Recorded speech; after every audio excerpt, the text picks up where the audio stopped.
I'm really excited to have two colleagues here today. We're going to jump into their presentation. I'll save a minute at the end to come back to for a couple announcements about what's next for the center.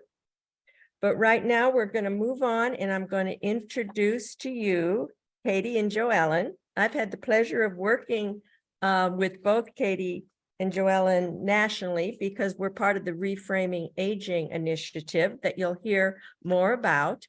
Joellen is the Director of Communications for U.S. Aging. And for those of you who have been around a while, that's a newer name for the National Association of Area Agencies on Aging. So Joellen works with the whole collection of area agencies across the country leads their communication efforts in a wide variety of venues, this being one of them. Joellen's background is in communications, her graduate degree is in communication. Katie comes from a gerontology and an MBA background and is the owner of Katie York Consulting. She also serves as the Associate State Director of Advocacy for New Jersey's AARP, for ARP in New Jersey. Katie has worked with communities that are trying to promote age friendliness, and she's also a facilitator, as all of us are, for the Reframing Aging Initiative. So with that, Katie, are you going first? I'm going to turn it over to you. And y'all can put questions in the chat, or we'll be able to ask questions at the end as well. So with that, I'll turn it over to Katie and Joellen. Thanks, Nancy. Joellen and I are really pleased to be here today to share a new resource with you all to improve communication around aging. And we have a plant in the audience. Nancy did help us create this tool. So we're really pleased to be able to share it on her home turf. Joellen, next slide, please.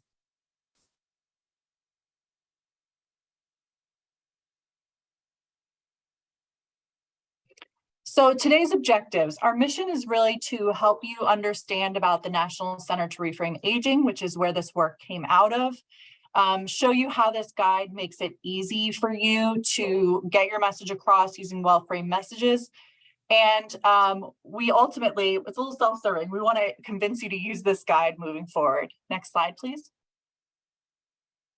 And as I mentioned, Nancy worked on this with us, but we want to be sure to thank the folks who pulled together the information for this new tool. You could see it was not just a 2 or even 3 woman show. So it was really a collaborative effort. Next slide, please.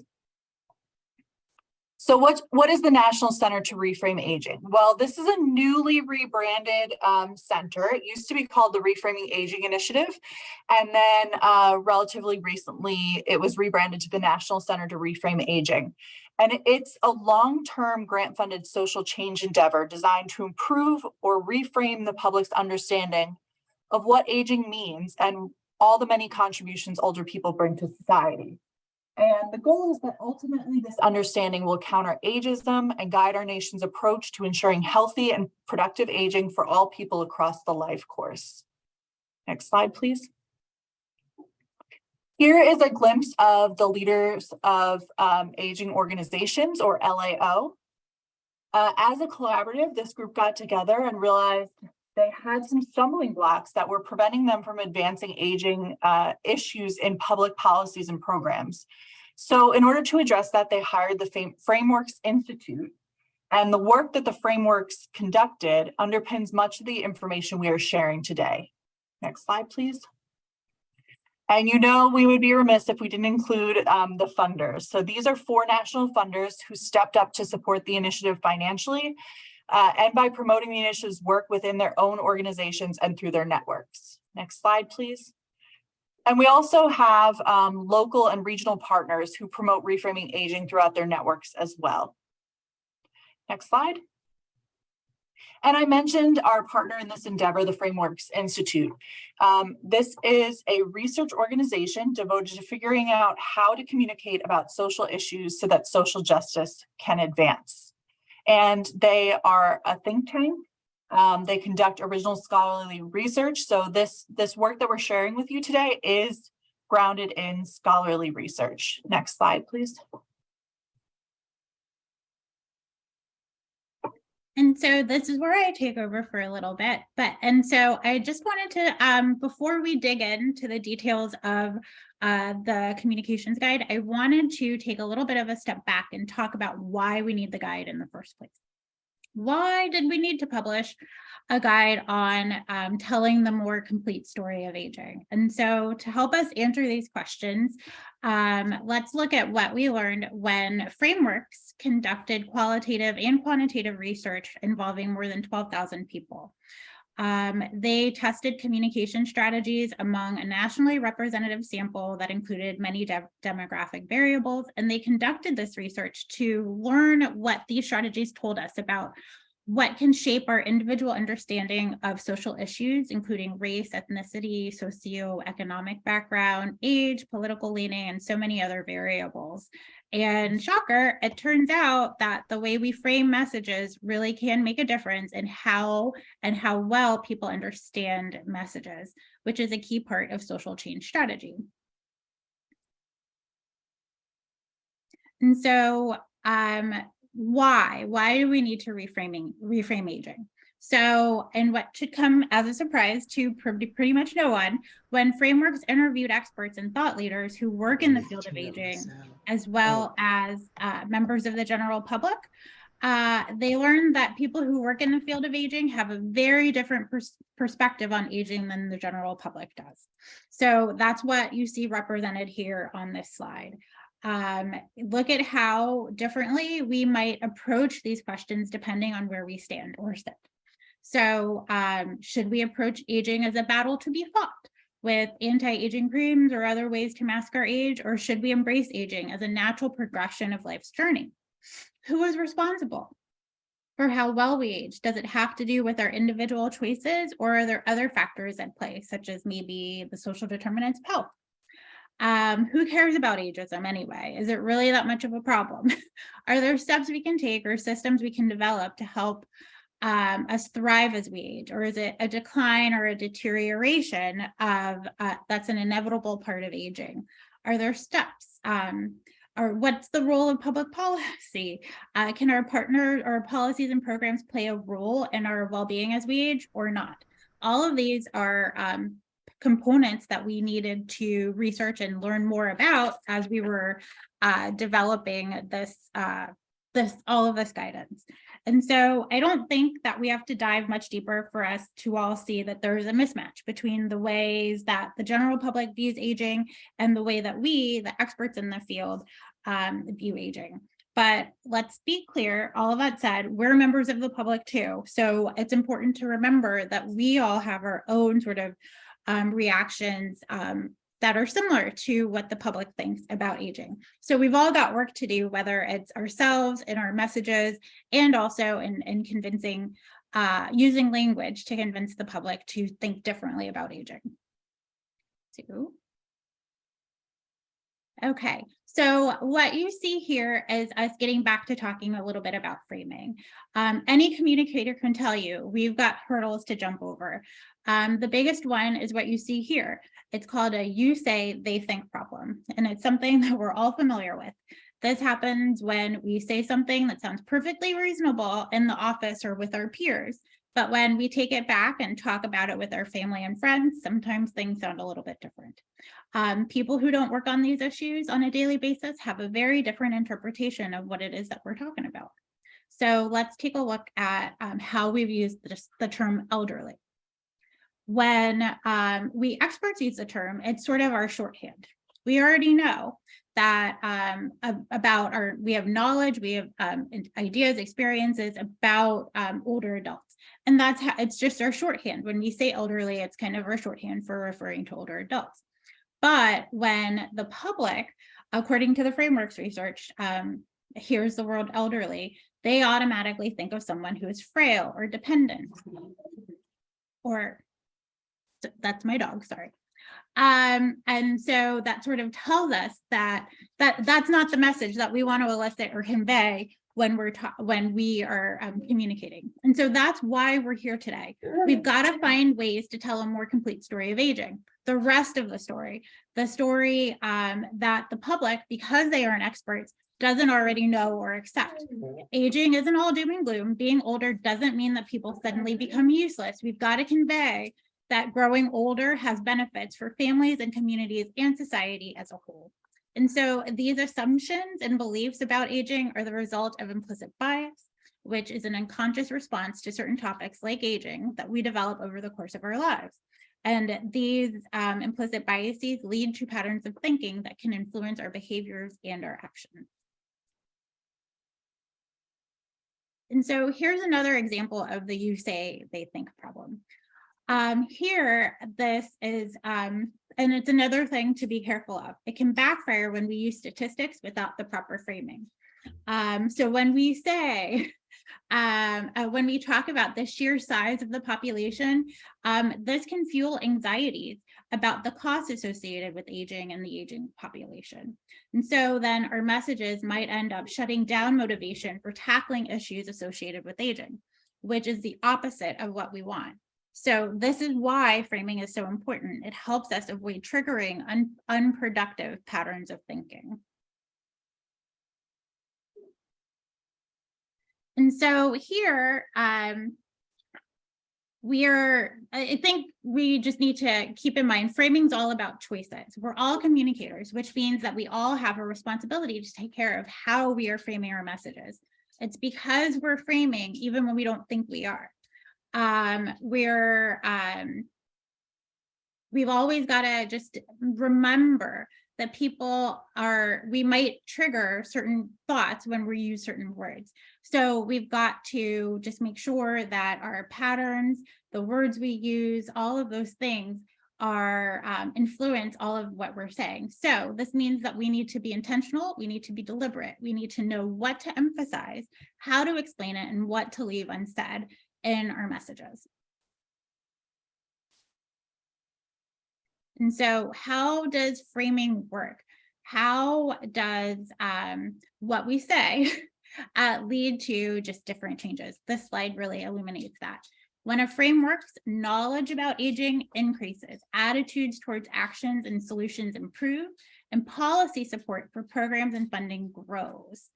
When we all tell the same story using the same word or similar framing, we will start to see that what we're saying will lead to people talking differently in a more positive way, and we'll see that perceptions end up shifting.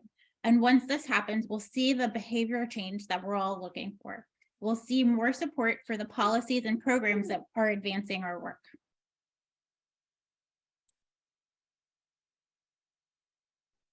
So let's dive into this communication guide that we worked on. Let's get to the nitty-gritty of this new resource.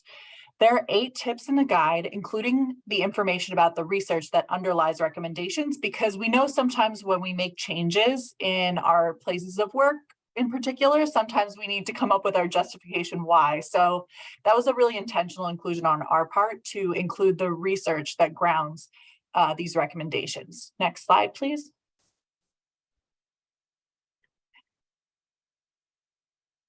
Words matter. They evoke images that connect to deeply held attitudes and feelings in all of us. And unfortunately, these connections are too often negative when referring to older people, evoking images of frailty, dependency, uselessness, and burden. So to counter negative patterns of thinking about older people, we recommend that people use inclusive and bias-free language. Terms such as older person and older adult are preferred over words such as elderly or senior citizen that evoke negative stereotypes. Reframing aging research shows that the word older person was associated with greater competence than the words senior and senior citizen. It's also really vital to avoid othering terms and labels that stoke stereotypes and suggest that advanced age places a person in a separate category from the rest of society. So to recap, avoid terms such as seniors, elderly, aging dependents, and the aged. Like the elderly are more likely to own their own homes. And instead advance more neutral and inclusive terms by finding ways to replace they and them with we and us. So advance terms like older people and older adults, and use we, us, and our statements. So a really easy way to do this, and this is a quick fix that I think people tend to really take away and remember, is instead of saying things like as people age, say as we age, we such and such. Next slide, please. Another thing that comes up with this constant othering of older adults is this perception that older adults are homogenous. Older people are not all alike. We often refer to people aged 65 years and older as this one group. And in this categorization, we are aggregating 40 or more years of life.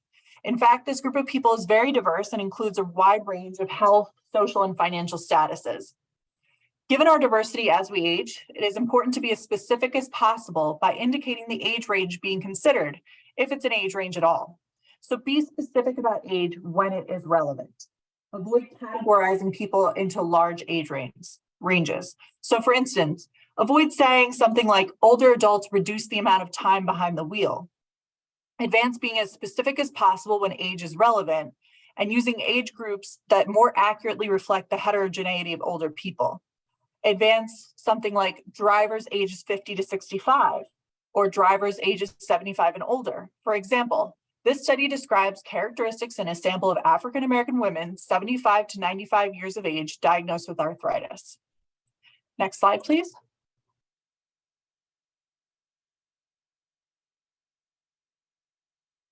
And so here we just want to take some time for a really short activity. And so I'm going to ask you a question. How many of you start reports, speeches, letters, anything we're writing by saying by the year 2030, 1 in 5 Americans will be age 65 or older? I don't know if you can raise your hands or just nod your head to let us know. But I will, as we're doing that, I will just say, I'm pretty sure that we've all used the statistic at one point or another. And unfortunately, this message can turn some people off. It can make our audiences feel that the growing number of older adults is an insurmountable and perpetual problem that can't be changed or addressed in any way. And so when we are talking about aging and living longer lives, we should refer to it as a gift, something that when we do this, we'll start to see a difference. And the extension of human life, after all, is a gift, and it's one of the greatest accomplishments in human history. So we need to emphasize that rather than its negative qualities.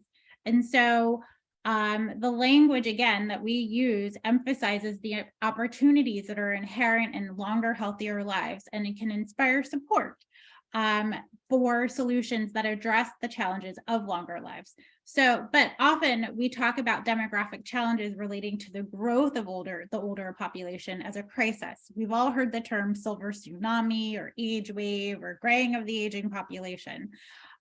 We don't recommend that you use that. Instead, we recommend using language that really speaks affirmatively about changing demographics. We want to advance the use of phrases like, while Americans live longer and healthier lives, and with the changing demographics come more opportunities for older people to contribute to our communities.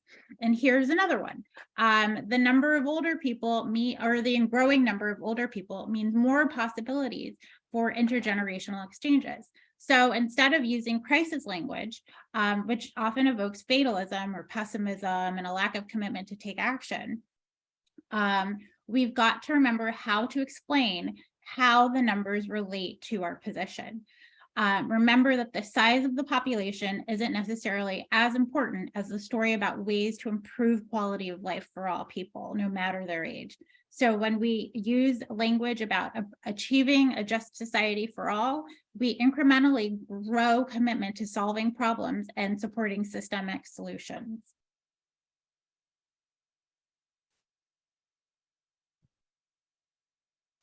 So one thing that we tend to really fall into as a society is individualism. It's so easy to fall into this trap. We often talk about the rugged individualist, pulling oneself up by your own bootstraps, etc. But this pattern of thinking leads to the widely held belief that older people's situations are primarily the result of personal choices and that older people with better health and financial well-being have made better choices than those who have low incomes or poor health. This type of thinking is demonstrated in comments such as, to age successfully, you just have to exercise and eat healthy. This default assumption obscures the social determinants and contextual factors that strongly influence people's lives. So in your writing, explain the context and emphasize that because people are interconnected, collective actions and policy level solutions are possible and can make a lasting impact. By emphasizing external factors, we can reduce individualism and promote the idea that by changing social conditions, we can improve the lives of all people as we age. So again, avoid implying that individuals are wholly responsible for aging outcomes by their individual actions. So this would mean avoiding terms like choice or planning or control, and instead advance ideas about that interconnectedness. Things like saying, let's find creative solutions to ensure we can all thrive as we age. Back to you, Joellen.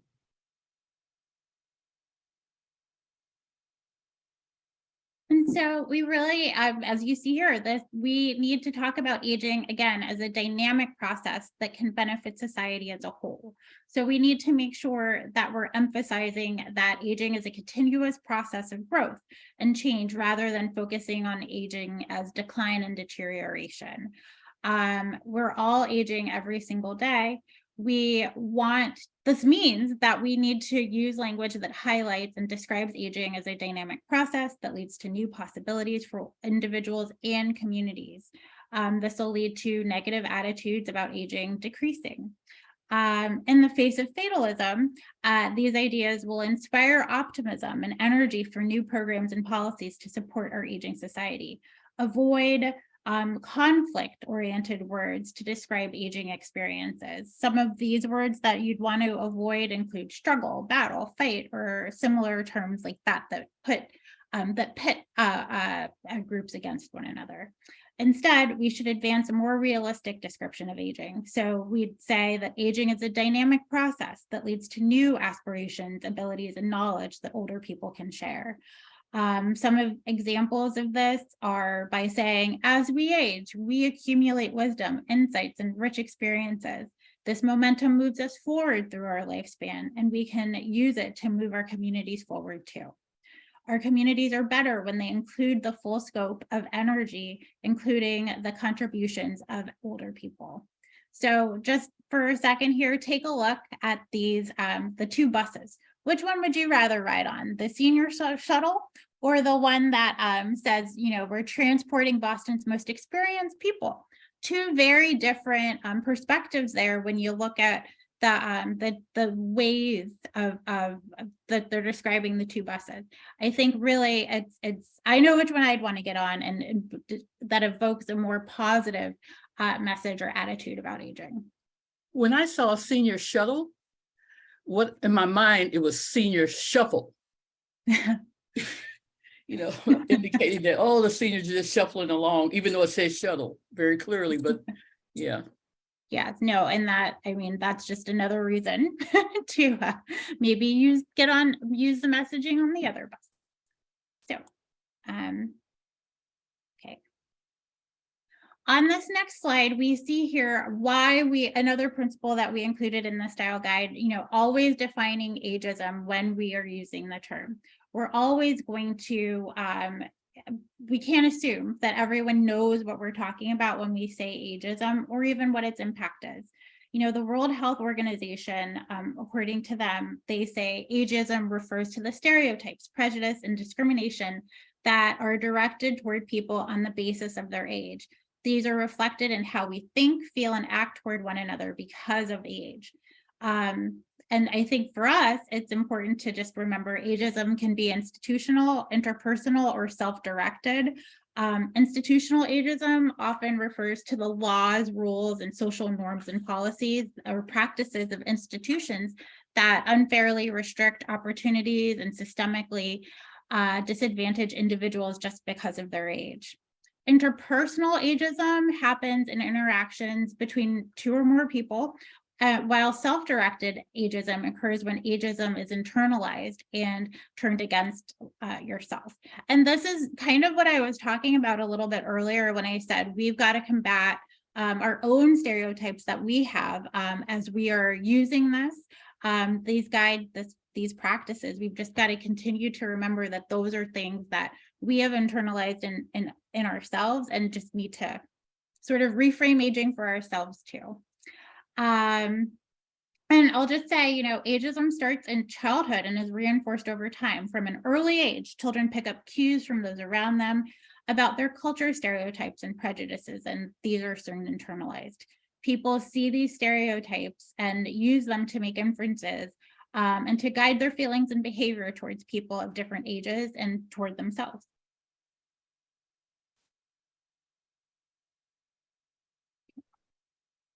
And one other thing that's important to include in our messaging is concrete systems level solutions in your communications. Why? Well, solutions do a lot for our messages. They help people to actually see possibilities. When you're communicating about your issue, try to keep in mind your end game, the solution you'd like to see, and tailor your message to arrive at the solution logically. By providing examples of solutions that people can easily imagine and understand, we help prevent fatalism, the idea that nothing can be done to address our issue. Reframing aging research shows that when we offer concrete solutions and examples, we are better able to help people recognize that we can institute programs and policies to support us and help us thrive as we age. And remember, hearkening back to that sticky individualism problem, avoid queuing an individually based solution when you're creating your example solutions. Next slide, please. We also suggest that you incorporate the concepts of justice and ingenuity. We know that these two specific concepts are effective at helping the public to understand a more complete and accurate story of aging, and to support policies and programs that help us thrive at every age. Focusing on justice, in a just society, all people are treated equally. When older people are marginalized or discriminated against, we're not living up to one of our most cherished values. Feel free to chat in while we're talking, synonyms for justice or words that you might use to describe justice. The second concept that we encourage you to incorporate is ingenuity. We are resourceful and can find new and creative solutions for the challenges that come as we age. So feel free to chat in synonyms for ingenuity as well. So justice helps us moving away from that othering problem, and it moves us away from individualism as well. It moves us towards thinking about aging as an opportunity, and it reminds us that context and environments matter. It also reminds us that discrimination on the basis of age or ageism is a problem that should be solved, and helps us think about systemic solutions.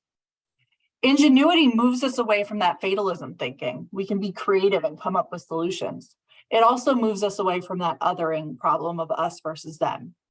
It moves us towards collective action, and that solutions can be implemented, and that collective benefits accrue when older people can contribute. So an example is, as our population ages, we can tap into the innovation and can-do attitude that Americans are known for to address the challenges that come with this changing demographic. For example, we can train healthcare providers to understand and study the diverse needs of older people. And a justice example, as a society that values justice, we should strive to ensure that everyone has access to the services they need in the settings they choose. Transportation routes in our city should be expanded to reach rural areas with updated vehicles that can link residents with services across the region. Next slide, please. And here's an example of the concept of justice in aging by Reframing Aging membership partner Leavelle, New York. They had an advocacy day recognizing equity for aging and just pay for those who care for us as we age. And I see in the chat some great synonyms coming up. So thank you so much for sharing that all. Next slide, please. And here's an example of ingenuity.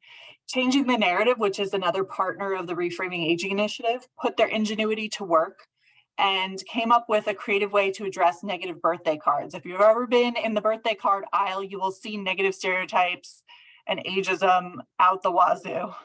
They held a contest and asked artists to create cards that celebrate aging rather than making fun of age or denigrating age. A new take on birthday cards. Instead of using it as an opportunity to denigrate someone's age, let's celebrate it. Next slide, please.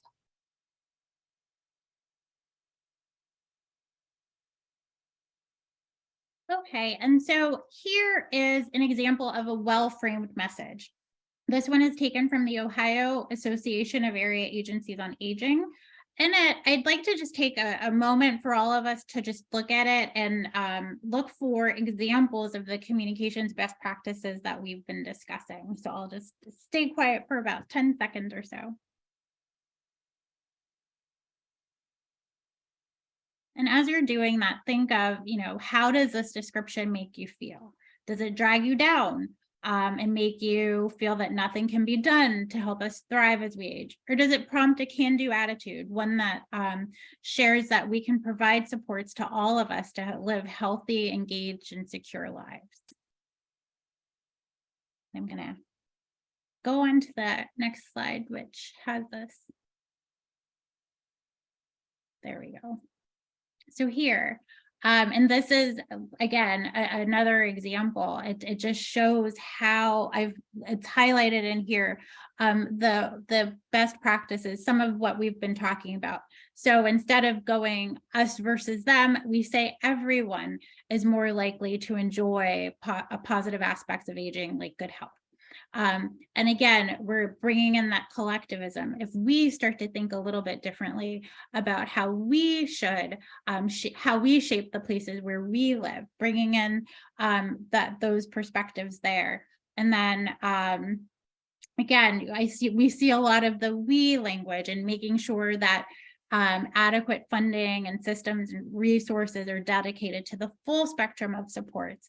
And again, with the we and our in our communities, I think when we bring those messages and those values in, that really helps us just not only convey our message, but again, change perceptions, change attitudes. It's an incremental process, but it does work.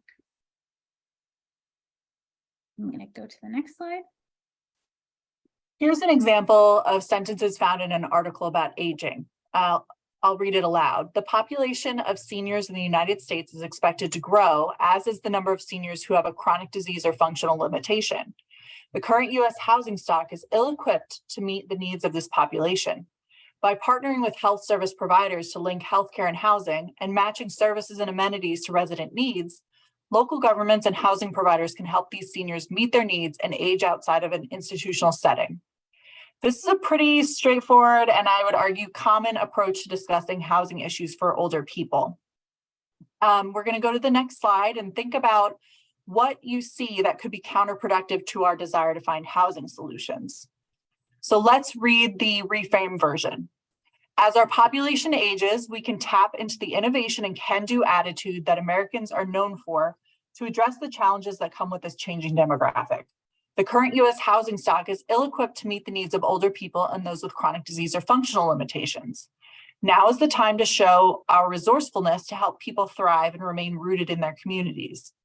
By partnering with health service providers to link healthcare and housing and matching services and amenities to resident needs, local governments and housing providers can address unmet needs while allowing us to remain in our communities for as long as possible. So here we address these traps of us versus them and individualism, and instead get across that we are problem solvers, we are resourceful, we can find new and creative solutions for the challenges that come as we get older, and that these solutions are systemic level solutions as well. Next slide, please.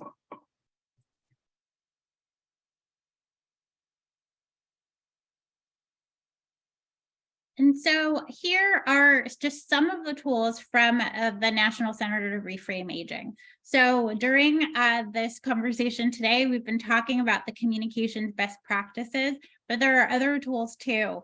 And all of these can support good framing, and we hope that you use them as you develop messages about aging. The first one here is the Caravan, and this is I think a monthly newsletter that the National Center puts out, where it just shares activities coming up, new resources, new tools. And some of those tools are actually also here. We've got the Quick Start Guide, which is another version or just a shorthand version of the Reframing Aging key practices, and is really helpful in terms of, if you've got, you can just put it on your wall. It's a one pager there, and it really helps as you develop your messages. And another piece that we have is called The Significance of Reframing Aging and Elder Abuse. Elder abuse is it's unfortunately a growing topic of concern for older adults. I think we all know that. And this really helps sort of, again, frame how we talk about it, address it, and sort of explain some of the knowledge that exists there. And so on the next slide here, if you'd like to learn more about reframing aging, you can, again, use the Quick Start Guide. You can sign up for the newsletter. You can measure your implicit bias using that Harvard implicit bias education tool. Or if you'd like another training, you can request one for your organization, or for also just if you'd like more detail or anything else.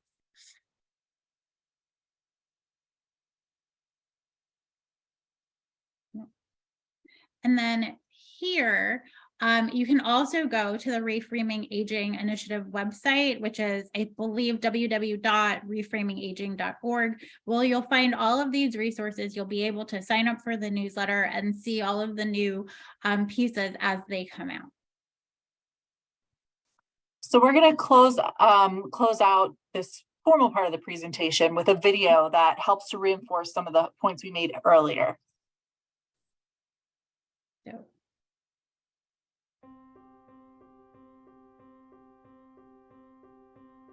Something happens when we talk about aging. We care deeply. We have the facts. Yet, our message often doesn't get through. Why? It could be the way we're communicating. Research from the Reframing Aging Initiative has identified some communication traps, common practices that undermine our message. These traps include fatalism, fantastic examples, and false starts. First, fatalism. Take the silver tsunami, an unfortunate metaphor for the growing number of older people. Yes, it's dramatic, but it also creates an overwhelming sense that nothing can be done. Instead, offer concrete solutions in your messaging, early and often. Next, fantastic examples, sometimes called super seniors. Yes, it's wonderful when older people do incredible things, but featuring extraordinary individuals can be misleading. Instead, try to keep your focus on better opportunities and realistic supports for everyone. Finally, false starts. We've all seen presentations that start with a statistic, like, by 2030, 1 in 5 Americans will be 65 or older. This doesn't begin to tell the whole story of aging, and it's pretty boring. Instead, start strong with a shared vision, like, staying connected to family and community is important to all of us. This is a more engaging way to start, and you can build your communication or story from there. Changing the way we talk can change attitudes about aging. Find resources and get started at reframingaging.org.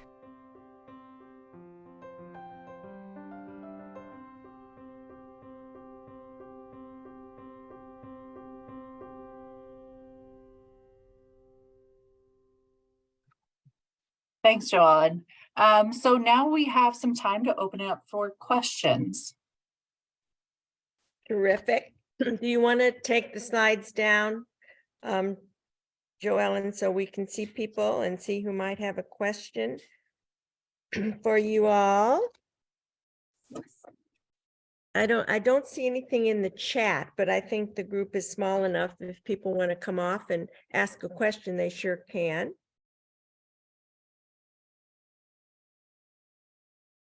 While you all are thinking about it, I'll ask a question about where do you all, have you guys seen any change? We've been at this for a couple of years now. Are more organizations coming forward? Do you seeing change in communications? I guess sort of what's the status report on how this change initiative is going? I'm sure that the center, the GSA, could speak more broadly about it, but I know that there continue to be organizations that seek training on how to reframe.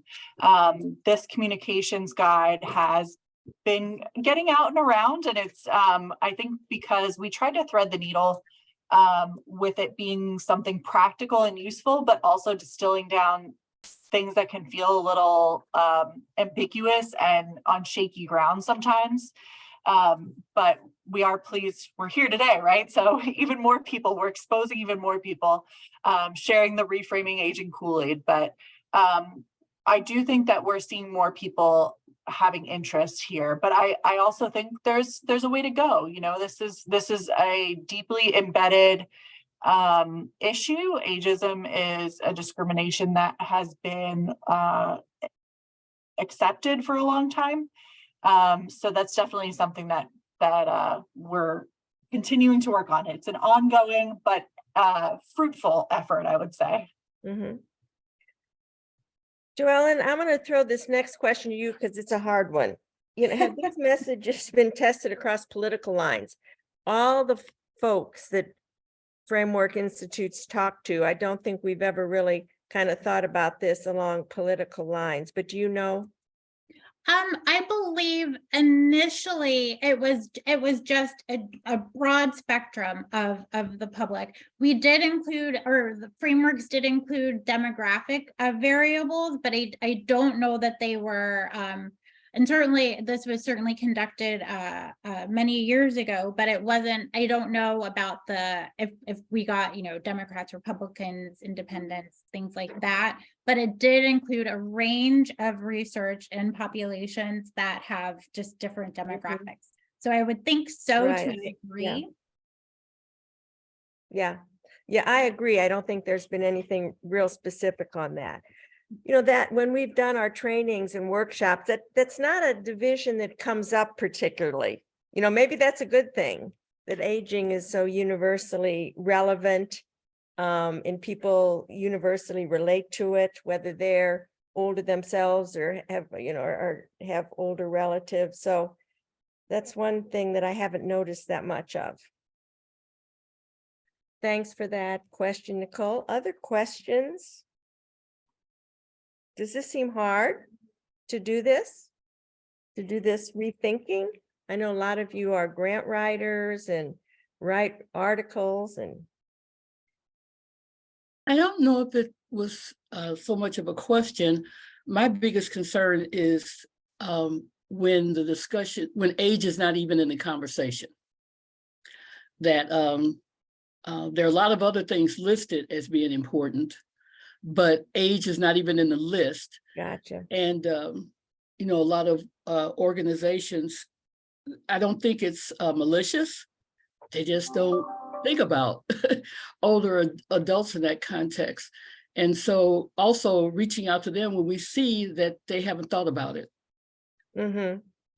Yeah, that's an interesting point. When we talk about ageism, I think that one of Katie and Joellen's points are, it's so implicit, it's so understood, it's so much more accepted than other important isms, obviously, but age doesn't get on the radar screen of something to include in diversity, when thinking about diversity of a group of people, are older people represented, when thinking about inclusion in different policies. Yeah, I agree. So you're suggesting we need to have a framing practice that is just elevating age as an important diversity factor. Any And thoughts? maybe even some type of filter that can be looked through to see, like we test people to see what you're doing in this area, maybe something that can point out, because they may not know that it's not inclusive. Yeah, and I also totally agree with you, Paulette. And I've also noticed that when age is not brought up in the discussion, and if we bring it up in a way that maybe we haven't fully framed the message yet, sometimes it'll quickly move to stereotypes. So if we're talking about technology and you bring up age, well, that's a slippery slope. Everybody's going down that hill of, oh, older people can't do technology. So it's important that we make sure that we frame, when we do bring it up, when we are at the table of these meetings and have the ability to bring up that we aren't even considering, a large portion of our population as we're talking about this, that we don't then slide right into another problem as we bring it up. Yeah. There's some good stuff in the chat. Besides calling out Becca Levy's work on really documenting the harmful effects on all of us and communities from ageism. Thanks for that reference. Samantha asking about helping older people address internalized ageism. How can we suggest incorporating this frame into programs built for older adults to address ageism? And then Jamie, let's see what you're throwing in. Someone tell me that other isms are more important than addressed in ageism. Perfect example of how it's not seen. Yeah, let's talk about internalized ageism and interventions. But Jamie, Frameworks Institute has taught us all as trainers, never to go there, to act like ageism isn't, to pit any ism against any other ism is a no-win. And so we've worked really hard not to do that, but just to try to include it on the list of barriers, that all of us will face if we live long enough, that ageism will be added into the mix of all of the other barriers in our society. So agree that we shouldn't be pitting it against any other ageism, but just try to include it in our thinking of what hurts us. And I think to add, Katie and Joellen. Oh, I was going to add to Samantha's question. And this is a tricky one because oftentimes these programs are, funded by a certain source, whether it be governmental or otherwise, where there is an age limit.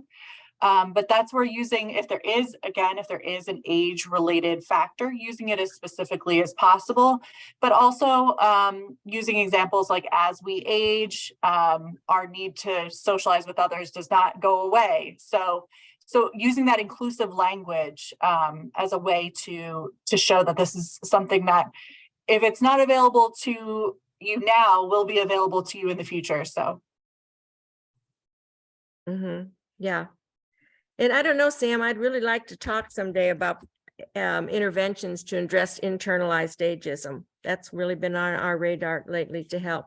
I think awareness is the first thing for people to understand how we have all heard ageist messages for the last, 70 years, and they are part of how we think about ourselves and how we can disrupt that clearly across the lifespan, but even for people that are experiencing it later in life. So such a good question. Let me see, there was something else down there. Oh, Dan asking about zero-sum game attitude, right?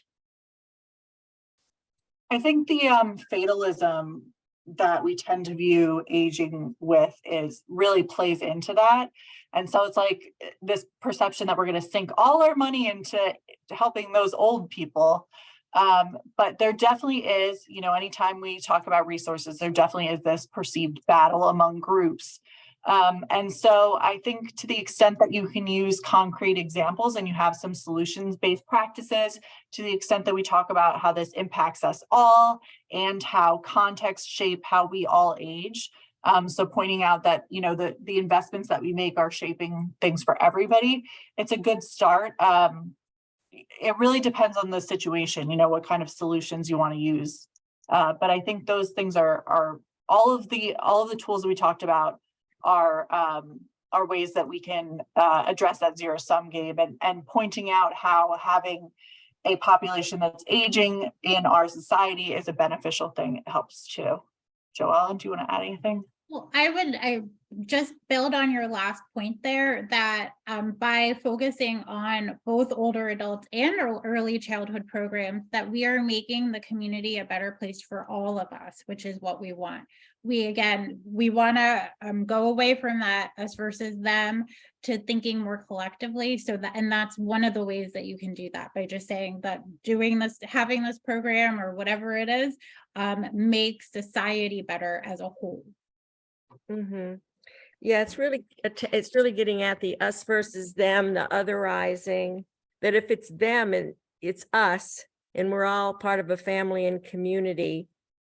And there's been a lot of proposition that, you know, age, the experience that age brings can be part of the solution, you know, if there's an intergenerational kind of reciprocity. But yeah, Dan, it's one of our biggest challenges in how we think about it. And I see Rebecca put an example in the chat of when she tried to get established with a new doctor in California, the concierge fee for under 65 patients was $400 per year and $650 for 65 plus. When she questioned the person who was scheduling, she asked if the fee for me was because I was old, and she said, well, you're in a different group. And I can even speak to from my day job, as it were, in advocacy at the state level. New Jersey was trying to resolve its small business insurance marketplace. And one of the solutions put forward was to basically implement an age tax and be able to charge older people 65 plus up to 3 times as much as younger people. So that's something we fought against. But yes, this kind of ageism can be pervasive everywhere in our health system and otherwise. And I think this came up early on. You know, one of the reasons it happened is that age is such an easy marker. It's a bad marker, but it's an easy marker. So in our communications, we've pushed to say, let's don't talk about older drivers. Let's talk about drivers with a cognitive impairment, or let's talk about drivers with a sensory impairment. Let's don't say older drivers. I mean, what is it specifically that is causing this issue or concern or reaction? It's not age per se, right? So how to move away from age per se as the defining characteristic? It's because people, if you have more than, you know, multiple chronic conditions are real, but they're not necessarily age-based. We just use that as a handy way to lump a bunch of people together. Absolutely. We use chronological age as a shorthand, and our reality is our ages are so much more complex. You know, our bodily systems, our emotional maturity, where we are contextually within society. You know, are we married? Do we have children? How old are our children? Have we graduated from such and such? So totally agree, Nancy. I just wanted to say that I think that people, as we are aging and as the baby boomers are aging and as people are living longer and healthier lives, they are taking on this mantra of reframing aging and saying, I don't want to go to a senior center. I don't want to just play bingo. I want to be able to participate in health and wellness and fun and exciting activities. And we have to adapt our programming and adapt the way that we reach out and speak to be able to meet those needs. I think the population is demanding it, and we as professionals need to demand it. And so I to that point, I will just say that, and we've seen that taking place with the number of area agencies on aging that have changed their names and rebranded. They've recognized the same thing, or they've heard it in their communities. And so they are working already to one, rebrand and sort of change their names, but also emphasize the types of services that they offer. So rather than saying, oh, it's bingo night, it's talking about some of the wellness and health and wellness and education classes and programs that they offer, and focusing on that rather than just something related to age. Thanks, Annalise and Joellen. One more question. I want to pull up a couple of final things for us to look at before we finish. One more question, anybody? Well, I was just Paulette? even though we're trying to looking from early childhood up through older adults, somewhere in there we have to examine all along that little road the cultural context, because for instance, I just don't like the term the elderly. However, I'm working with older adults to get them to reclaim their position as an elder in community, which is really important. And so sometimes we have to, kind of look at those things and kind of sort through what that's going to mean, and like the intersectionality of ageism, race, gender. A good friend of mine called me and said, the school where she works, she was tired of the racism. This young white woman, we were in programs together. And I said, girl, ageism is taking over race for me. I can't worry about race right now because I'm dealing with this ageism stuff. And so, because it all hits at one time. And I'm sure that there are other people who face the same thing of other intersectionalities. How can we work to make sure that there's that those cultural pieces are examined along the line too?